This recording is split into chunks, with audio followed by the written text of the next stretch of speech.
और कम शब्दों में अपने क्षेत्र की समस्याओं के बारे में हम सभी को अवगत कराएं। सुधीर पासवान जी।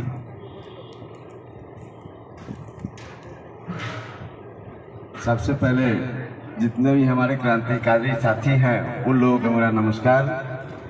मंच पर हमारे भाई मंच को अध्यक्षता कर रहे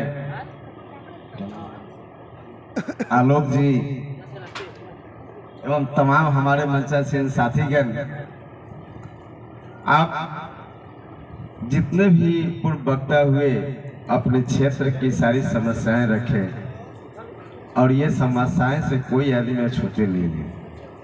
लेकिन आज सबसे बड़ी समस्या ये है, देश के अंदर जो देश का नेतृत्व करता है उसको जानने की जरूरत है। आज हमारे भारतवर्ष के अंदर तमाम जितने भी राजनेता हैं जो देश का नेतृत्व संभाल रहे हैं, इससे पूर्व हमें जाना पड़ेगा उन आजादी की ओर जिस उस आजादी में न उनके पुरखे साथ में थे न वो लोग साथ में थे। वो भी कल अंग्रेज के चमचा हुआ करते थे और आज वो मलाई खाने में आ गए हैं। ये सबसे बड़ी समस्या है देश के लिए। ये समस्या जब तक हम सब लोग नहीं उभरेंगे तब तक हमारे जितने भी किसान, मजदूर, अकलियत, पिछड़े जो भी लोग हैं इन समस्या से नहीं उभर पाएंगे। एक तो सब समय कम दिया गया है, लेकिन मैं कम शब्दों में और कम समय में कोशिश करूंगा कि ज्यादा से ज्यादा बात कह सके। दोस्तों, आज जो समय का परिवेश बदला है, आप याद करेंगे आज से 10 दशक पहले कि हमारे जितने भी राजनेता लोग हुआ करते थे वो लाख बुरे होते थे, फिर भी अपने क्षेत्र की चिंता किया करते थे। उन किसानों के चिंतन करते थे, उन बेरोजगारों के प्रति चिंतन करते थे कि किसान हमारे कैसे खुश रहेंगे। आज हिंदुस्तान का किसान ही खुश नहीं रह पाएगा तो क्या आवाम खुश रह पाएगा? नहीं रहेगा। इसलिए सबसे पहले प्राथमिकता हमारे उन किसान वर्ग पर होता है जो हमारे अन्नदाता हैं। आज अन्नदाता के लिए आपने देखा होगा कि दिल्ली में वैसे वैसे कठिनाइयां झेलना पड़ा उन किसानों को जिनके लिए जो आज सरकार में बैठ के मलाई खा रहे हैं, उनके लिए कील गाड़ने का काम किया। आज जो हमारे मजदूर वर्ग के साथी लोग हैं उन लोग को आप देख रहे हैं कि वो दिन रात मेहनत करते हैं, उसके बावजूद भी पेट नहीं भरता है, उनके बदन पे कपड़े नहीं है। दोस्तों, ये बहुत शर्मसार हो रही है। आज देश की जो दुर्दशाएं हो रही है उस देश में आप देख रहे हैं कि वर्तमान में हमारे जो प्रधानमंत्री हैं, पूरे देश के बड़े बड़े मीडिया वाले जो हैं उनको ये बता रहे हैं कि भारतवर्ष बहुत आगे चल रहा है, दुनिया में इनकी नाम हो रही है, जगत गुरु बन गए हैं। लेकिन दोस्तों, जगत गुरु क्या बनेंगे? ये हमारे देश को उस रसातल की ओर भेज दिए हैं जो 5 साल अगर इस तरह की रवैया रह गया तो आम जन को रोटी के लाले पड़ जाएंगे। जिस स्तर से जीडीपी नीचे गिरता जा रहा है, आज मैं नहीं, ये तमाम जितने भी विदेश के जो भी सारे चैनल हैं वो तो ईमानदार हैं, वो बता रहे हैं कि आज देश की क्या स्थिति हो रही है। दोस्तों, आज किसान मजदूर की हालत तो है ही।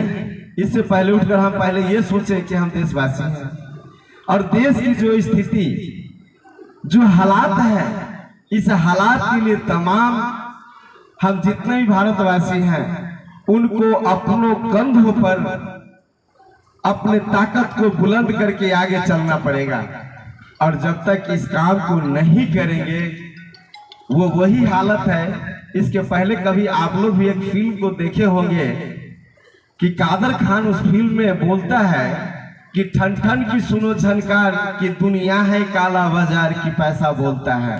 ये काला बाजार एक ऐसी फिल्म थी जिसमें आपने देखा होगा कि हमारे राजनेता कैसे किया करते हैं।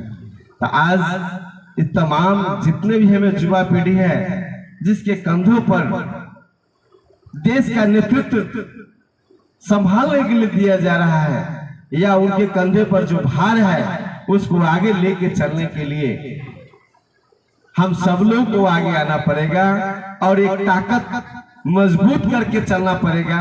और इस जान रहे हैं कि इस भारतवर्ष के अंदर आम आदमी पार्टी का जन्म कैसे हुआ। इस भयावह स्थिति में आम आदमी पार्टी का जन्म हुआ। इस भयावह स्थिति में एक नई क्रांति के रूप में आम आदमी पार्टी जन्म ली, क्योंकि उस काल की कोठरी में सारी जनता करा रही थी। उस दौरान आम आदमी पार्टी आई और आज आम आदमी पार्टी को किस तरह बदनाम किया गया वो आप देख रहे हैं। जो भारत अभी मेरे पूर्व वक्ता ने कहा कि भारत में एक ही व्यक्ति है जो कथनी और करनी दोनों सामान लेके चला, वो मिस्टर केजरीवाल जी थे। और उस केजरीवाल को बदनामी का दाग लगाया गया। लानत है ऐसे देश, ऐसे नेताओं पर जो इस ईमानदार आदमी के बदन पे कालिक पोतने का काम किया। एक ऐसे नेता जो शिक्षा के जगत में उसने शिक्षा को उस ऊंचाई पर लेके गया, उसे जेल में डालने का काम किया। क्या उम्मीद करते हैं कि ऐसे नेता देश को आगे लेके चलेंगे जो दूसरे पर दोषारोपण करके अपनी वाहवाही लूटते हैं? नहीं। अरे कल इतने बुरे प्रधानमंत्री नहीं हुआ करते थे, वो सोचा करते थे कि हाँ चलो मेरा विरोधी कम से कम आगे बढ़ रहा है तो उसको लेके भी आगे चलते थे।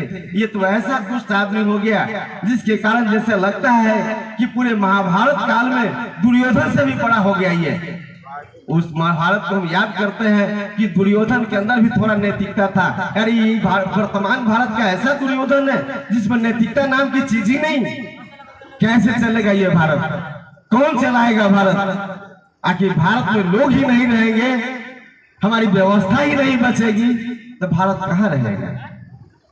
दोस्तों, इस बात के साथ आप लोग देख रहे हैं कि आने वाली पीढ़ी जो है हमारे उस गर्त की ओर जा रहा है। उसको बचाने का काम हम तमाम जितने भी आम आदमी पार्टी के कार्यकर्ता गण हैं उनको कंधों पर दायित्व लेके चलना पड़ेगा और उसको आगे लेके चलेंगे। दोस्तों, अंत में मैं एक लाइन बोलूंगा